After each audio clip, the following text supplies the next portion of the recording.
beaucoup d'accepter cet entretien. Vous êtes professeur de catalan à l'Université Paris-Sorbonne et directrice du Centre d'études catalanes. Alors, on voulait vous poser quelques questions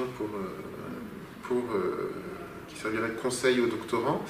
Alors justement, quel conseil donneriez-vous à des doctorants de première année qui commencent le doctorat, les conseils clés?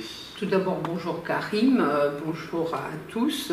C'est très judicieux, je trouve, d'interroger vos professeurs et après d'essayer de donner quelques conseils sur le doctorat dans la mesure où nous sommes tous passés par là.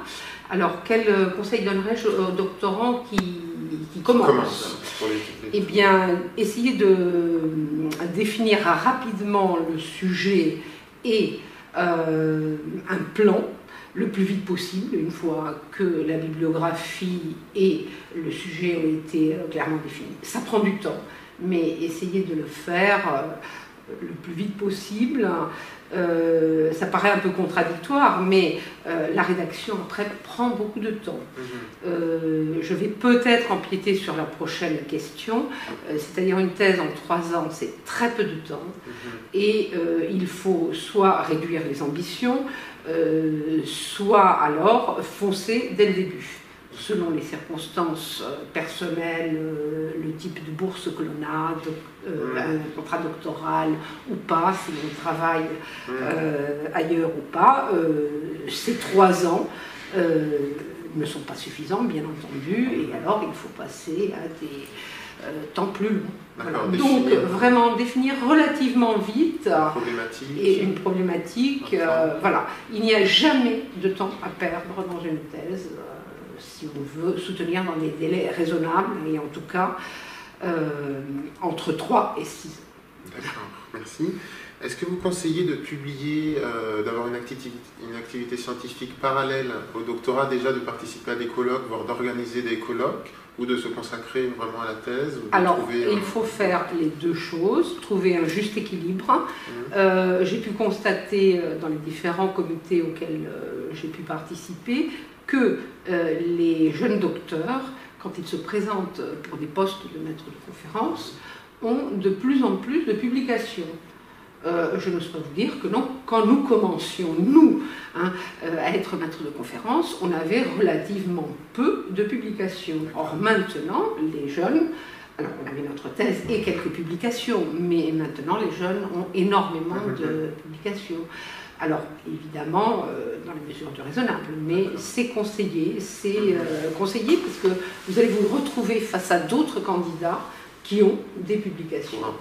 Ceci dit, c'est quand même un risque. Le risque est de la dispersion.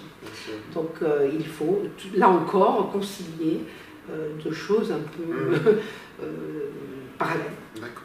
Alors, autre conciliation justement pour les doctorants qui n'ont pas forcément de contrat doctoral ou de bourse, qui concilient travail et doctorat, ou bien tout simplement paternité, maternité, ceux qui sont parents et qui doivent faire le doctorat. Quel conseil donneriez-vous? Avez-vous été confronté à ce genre de situation? Oui, j'ai été confrontée à ce genre de situation. Bon, j'ai mis 6 ans à faire la thèse avec des enfants. Voilà, je travaillais en lycée. J'avais demandé des mi-temps aussi.